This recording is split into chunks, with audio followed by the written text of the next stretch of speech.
Selamat datang di After Sound Review, di mana gue bakal review audio gear dari build, suara, dan juga perbandingannya.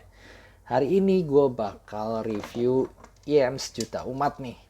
KZ-ZSN Pro sebenarnya cukup terkenal udah lama, tapi gue baru review sekarang. Karena memang channel juga baru. Oke, kita langsung dari buildnya aja. Buildnya sendiri bagus ya, untuk harga segini, yaitu 250 ribuan. Dia punya build yang bagus mulai dari housingnya sendiri, dia ini kayaknya aluminium plate housingnya itu, lalu kemudian bodinya ini plastik, tapi nozzle-nya dia bahannya metal lagi, kayaknya aluminium lagi deh karena ringan banget. Cukup rada gede sih sebenarnya nozzle-nya, bagus juga ada lipnya gini, sebenarnya berasa kokoh. Terusnya di sini ZSN Pro Classic Upgrade. Classic Upgrade dari mana? ZSN pastinya.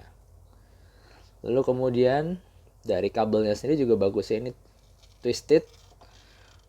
Lalu bawahnya itu, di bawah Y splitternya ini braidnya ini juga berasa kenceng ya dia. Ini 4 strand totalnya, kenceng, bagus, dan sangat lentur. Sampai ke jacknya juga yang tipe L. Dia pakai konektor 2 pin, tapi bukan 2 pin biasa, yang biasa ukurannya 0,78 mm, ini 0,75, dan dia juga harus yang khusus karena dia bentuknya begini ya. Lebih baik yang khusus ada apa namanya, kayak rumahnya lagi untuk si male pinnya ini sendiri. Disebutnya biasanya KZ Type C dual pin. Ukurannya 0,75 ya. Kalau dikasih 0,78 gimana? Ya bisa patah, bisa retak itu female pinnya di housingnya itu. Oke, selanjutnya kita bahas soal suara deh. Untuk bahas soal suara, gue selalu pakai source-nya itu X-Duo, X10, dan i5 X DSD untuk lagu-lagunya berikut.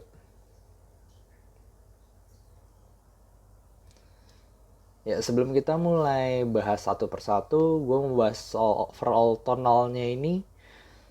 Kenapa banyak orang yang suka sama ini, tapi gue sendiri nggak suka gitu. Tapi kalau misalnya gue ngomong, gue yang pertama kali main audio berapa tahun yang lalu, gue yakin gue cukup suka. Karena kalau misalnya kita ngomong suara nih ya, orang awam suka suara yang kayak apa? Biasanya dia carinya ngomongnya yang bassnya asik sama treble-nya ngecering, ya kan? Karena memang itu adalah hal yang bisa bikin fun gitu, bass sama treble di mata orang awam. Dimana gue juga sama berapa tahun yang lalu itu. Sampai sekarang pun gue ngomong kayak, ya bokap gue aja main equalizernya itu pasti bentuknya V gitu. Karena memang awam di bagian audio. Nah, ini suaranya persis begitu, V-shape dengan drivernya itu dynamic untuk bass dan juga balance armature untuk mid sama treble-nya. Gue bahas dari bassnya dulu deh. Bass dynamicnya itu memang bekerja sesuai yang diinginkan ya. Dia gebuk, panci mid bass punch-nya itu gebuk banget, tapi bleber. Ya, sebenarnya lumayan dalam, tapi blebernya itu gue kurang suka sih jujur. Untuk lagu-lagu yang kayak apa ya, lagu-lagu yang bassnya rada heavy itu berasa dia cukup mengganggu mid range-nya. Memang nggak terlalu bleeding karena rasanya beda gitu, karena midnya udah pakai balancer meter kan, ini pakai dynamic itu, tapi nggak cepet, nggak tight, nggak terlalu fokus di satu titik gitu, jadi rada bleber-bleber, kurang fokus. Gede sih iya, punchy juga iya, gebok, tapi nggak apa-apa lah, kebanyakan orang gue yakin suka sama bass tipe begini. Tapi kemudian, nah ini yang gue kurang suka, transisi dari bass ke mid range-nya itu berasa jeblok ya, berasa nggak nyambung. Karena tiba-tiba dari bass yang gede, warm, rada bloated gitu, tiba-tiba ke mid range yang kering, tipis, nyerang. Itu buat gue nggak nyambung, di mana emang kadang-kadang kesulitan koherensi dynamic driver ke balance armature yang secara bentuk, secara transient speed itu juga beda. Gue contohin aja nih ya, lagu misalnya Ed Sheeran, Photograph lah, siapa yang nggak tahu lagu itu. Ini gue lagu yang cukup, sebenarnya rekamannya buat gue rada warm ya, lagunya tuh berasa romantis, cuma memang kadang-kadang ada peaknya juga.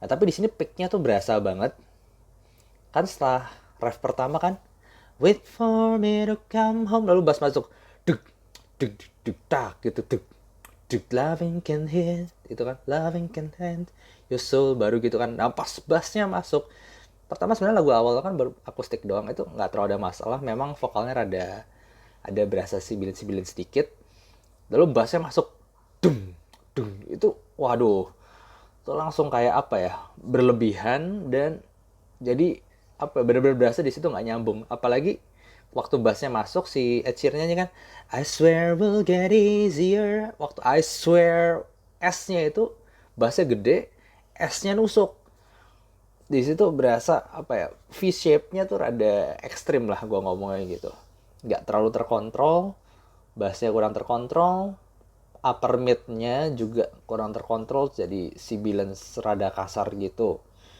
jadi mid-nya sendiri gue kurang suka. Lalu kemudian ke treble. Nah, gue treble-nya jujur aja lumayan suka. Kenapa? Extension-nya lumayan untuk di harganya. Dan juga dia bisa lumayan fokus lah, cukup fokus.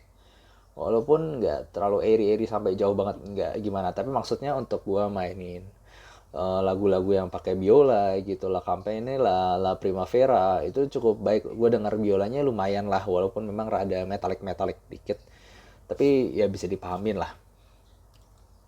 Overall bass mid sama treble-nya itu V-shape banget, dan ini persis seperti kayak frekuensi respons yang gue dapet dari kayak Crinacle nih contohnya. Ya kelihatannya dia mid bassnya naik, low midnya turun, lalu tiba-tiba upper midnya naik lagi tajam. Nah itu yang persis yang gue rasain dari sini. Lalu gimana dengan teknikalitasnya? Teknikalitasnya sendiri sebenarnya lumayan, karena dynamic range mau dari atas sampai bawahnya itu cukup baik. Cuma kontrolnya aja yang kurang. Nah jadi karena itu separasinya jadi kurang baik. Karena rada nyampur-nyampur, lalu kurang kontrolnya sibilance-nya, metaliknya, dan juga bleber bass-nya itu bikin nutupin detail-detail yang lain yang semestinya bisa muncul di low mid range contohnya. Juga dengan soundstage-nya sendiri kurang baik, jadi gue ngerasa dia cukup intim gitu, karena dibandingin beberapa IM yang gue punya, dia rada intim.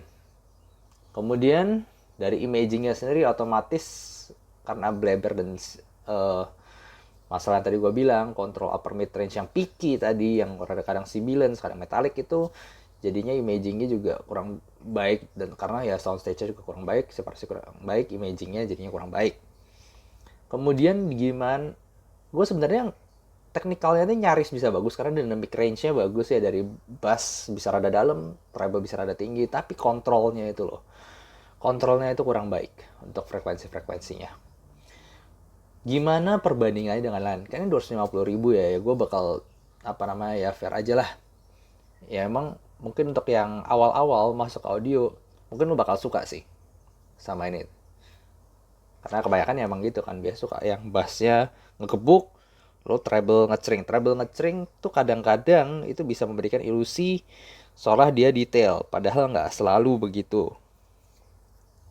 Gue kasih contoh sekarang perbandingannya ya, perbandingan pasti sama AM sejuta umat juga, yaitu Blonde BL03. Ini beda harganya sekitar 100.000 ya, gue lihat rata-rata si Blonde ini 350.000, lalu KZZ SN Pro ini 250.000. Nah untuk suara, oh ya sorry, ini KZZ SN Pro nya yang ada mic-nya juga. Oke. Untuk fittingnya sendiri gue harus bilang gue cukup kagum sih, karena KZZ SN Pro ini salah satu yang gue ngerasa fittingnya enak banget tuh, langsung nemplok. Sementara Blonde ini fittingnya banyak orang yang protes, walaupun gue suka, tapi memang setuju sih kalau dua ini dibandingin enakan mana, KZZ SN Pro fittingnya ya. Kalau vokal gue sama sekali sangat memilih Blonde aja deh langsung. Kalau punya budget lebih, naikin langsung 350.000 Blonde aja. Apalagi kadang-kadang gue liat diskon Blonde 200 ribuan, 300 ribuan lah. Blonde ini secara suara udah jauh lebih, apa gue ngomong, lebih baik kontrolnya, karena dia memang bassnya sama-sama bumi sih, tapi mid range-nya itu Blonde gue gak ketemu pick ataupun sibilan yang aneh-aneh, dan juga treble-nya juga gak metalik. Overall so much more natural di harganya yang naikin cuma 100.000 aja. Jadi gue tetap lebih pilih lu mendingan ya blonde sih. Memang nggak kerasa se-energik ini karena ini tuh energik banget sampai ya buat gue puyeng juga. V-shape-nya itu V-shape banget. Kemudian gimana perbandingannya dengan yang waktu gue bilang blonde slayer ya, MH755 yang sampai sekarang gue masih sering banget pakai nih. Enak banget deh.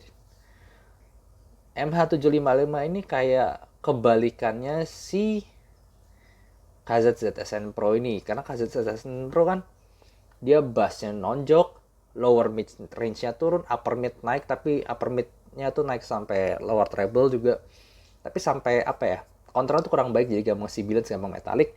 Nah kalau ini tuh kayak bassnya turun, treble-nya juga turun, tapi mid range-nya terutama upper mid range-nya tuh naik, tapi kontrolnya tuh sangat bagus gitu. Jadi dia bisa kasih vokal yang airy, vokal yang nagih gitu ya, gue ngomong smooth, airy, lepas, dan apa, nggak picky, nggak ada sibilan-sibilan aneh-aneh gitu. Nah kemudian kita bandingin lagi sama satu ayam yang harganya juga bersaing. Nah ini Moondrop Spaceship. Moondrop Spaceship gue liat harganya kadang-kadang sekitar 230-250 ribuan ya. Jadi kita ngomong ini harganya sama aja range harganya. Nah untuk fitting sendiri gue masih megang KZZSN Pro karena gue emang jujur aja gue lebih suka yang tipenya over ear begini ya. Dan juga secara overall dia bisa ganti kabel, lalu dia udah kabel twisted, itu secara build dan fitting bagusan KZZSN dibanding ini. Walaupun housing ini berasa lebih berat sih, lebih premium ya. Cuma kabelnya itu sendiri nggak twisted, nggak braided, dan lebih nggak selentur punya ZSN Pro ini. Tapi soal suara gue pegang jauh mendingan Spaceship aja. Kenapa? Karena Spaceship itu lebih balance jauh. Memang bassnya nggak sedalam si ZSN Pro dan treble-nya juga nggak se ZSN Pro, dan kata lain dynamic range-nya kata gue si Spaceship ini lebih ke kompres ya dibanding KZZSN. Tapi kontrolnya jauh lebih baik. Mid bassnya mukul tapi nggak bleber kayak si KZZSN Pro ini. Low mid range-nya lebih ada. Upper mid range-nya itu juga nggak langsung terbang tinggi sampai picky sampai sibilance itu nggak. Lebih terkontrol, lebih baik, tapi sama tetap aja clear-nya. Treble-nya itu jelas lebih roll off, nggak se-energik ZSN Pro ya. Tapi sekali lagi yang gue bilang, nggak ada kesan-kesan metalik yang gue dapetin dari ZSN Pro. So far, gue sih jauh lebih pilih Moondrop Spaceship. Walaupun gue kesannya rada menghujat ya ZSN Pro ini. Cuman build sama fittingnya dong yang gue suka. Ya memang karena dia suaranya nggak terlalu balance overall. Tapi gue ngerti banget kenapa banyak yang suka dan kenapa banyak yang masih recommended ini. So, ya kalau lu suka, lu baru masuk audio dan memang suka ya bass gebuk, treble ngecering karena buat lu itu yang fun ya nggak ada masalah juga sih buat gue untuk cobain ini. Karena buildnya sendiri bagus, sudah enak buat diajak jalan-jalan. So far, tapi sayangnya gue nggak terlalu bisa kasih ranking yang bagus dan juga nilai yang bagus. Oke, gitu aja. Kalau kalian suka dengan review ini, tolong like, subscribe, dan share. Thank you.